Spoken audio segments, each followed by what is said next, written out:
Hello friends, ఎలా ఉన్నారు? ఇది సండే వ్లాగ్. సో వీకెండ్ మేము అన్ఎక్స్పెక్టెడ్గా అరుణాచలంకి వెళ్దామనేసి డిసైడ్ అయ్యాము. సో ఇంకా లగేజ్ అంతా సర్దేసుకొని స్టార్ట్ అయ్యాము. మేము స్టార్ట్ అయినప్పటికీ టైం అయితే కరెక్ట్గా 8:30. ఇంకా మార్నింగ్ బ్రేక్ఫాస్ట్కి అయితే A2Bకి వచ్చాము. నేను ఫస్ట్ టైం A2Bకి రావడం. బెంగళూరులో చాలానే ఉన్నాయి బ్రాంచెస్, బట్ ఎప్పుడూ అయితే ట్రై చేయలేదు. సో ఇక్కడైతే ఇంకా టిఫిన్కి అయితే వచ్చాము. లిటరల్లీ చాలా రేట్స్ అయితే ఎక్కువ ఉన్నాయి, బట్ టేస్ట్ అయితే యావరేజ్గానే ఉండింది. ఇంకా నేనైతే దోశ, అమ్మ అయితే ఇడ్లీ తీసుకునింది. ఇంకా విష్ణు కూడా ఇడ్లీనే తిన్నాడు.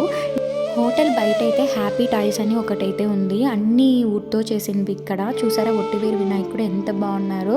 ఒట్టివేరు వినాయకుడిని ఇంట్లో పెట్టుకుంటే చాలా మంచిదన్నమాట. సో ఇంకా మళ్ళీ మేమైతే స్టార్ట్ అయ్యాము అరుణాచలంకి. సో రీచ్ అయ్యే టైంకి 12:30 అయ్యింది. అంటే 4 hours అనమాట. 1 hour అయితే బ్రేక్ఫాస్ట్ తీసేస్తే మొత్తం 3 hours, 3 to 3.5 hours అయితే రీచ్ అయిపోవచ్చు. సో ఇంకా దారిలో అయితే మాకు రమణాశ్రమం అయితే కనిపించింది. సో జనాలు కూడా తక్కువ ఉన్నారు, వెళ్దామనేసి అయితే అనుకున్నాము. ఇంకా ఆశ్రమంలోకి అయితే ఎంటర్ అవుతున్నాము. ఇక్కడ రూమ్స్ అవైలబిలిటీ కూడా ఉంటుందంట. సో రూమ్స్ బుక్ చేసుకోవాలంటే ముందుగానే ఆన్లైన్లో బుక్ చేసుకోవాలి అని చెప్పారు.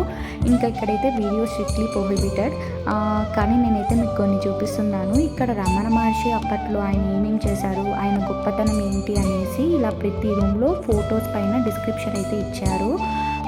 అండ్ ఆయన శిష్యులు ఎలా ఉండేవాళ్ళు, ప్రతిదీ మనకైతే ఇన్ఫర్మేషన్ అయితే ఉందన్నమాట.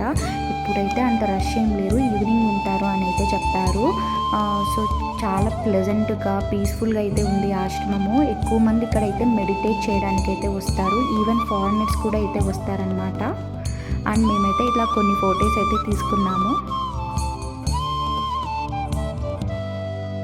చూసారా, ఇది రమణ మహర్షి సమాధి అన్నమాట. సో ఆయనని ఇక్కడే సమాధి చేసి అక్కడ శివలింగం అయితే పెట్టారు. ఇదంతా మెడిటేషన్ రూము.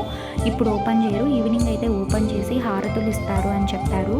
సో మాకంత టైం లేదు, ఇంకా మళ్ళీ గిరి ప్రదర్శన అన్నీ చేయాలి అనేసి అయితే అనుకున్నాము. చూసారా ఎంత పెద్ద బావో.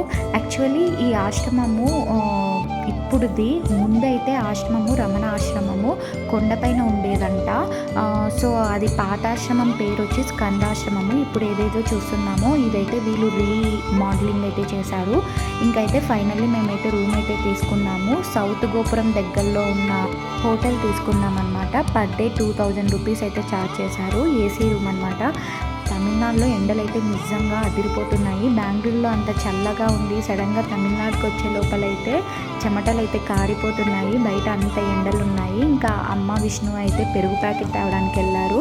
ఇంకా పొద్దునే అమ్మ అంతా లంచ్కి ప్రిపేర్ చేసేసింది. ఇక్కడ టేస్ట్ ఎలా ఉంటుందో తెలియదు కదా అనేసి ఇంకా అమ్మ అయితే పప్పు, క్యారెట్ తాలింపు ఊరగా అయితే తెచ్చేసింది. ఇంకా మేమైతే తినేసాము. మేము తినే టైం అయితే 2:30 అలా అయ్యింది. ఇంకా గిరి ప్రదర్శన 6కి అలా స్టార్ట్ చేద్దామనేసి అయితే అనుకున్నాము. ఇంకా నేను నెక్స్ట్ వీడియోలో అవన్నీ అప్లోడ్ చేస్తాను. ప్లీజ్ వీడియో కానీ నచ్చితే లైక్, షేర్ అండ్ సబ్స్క్రైబ్.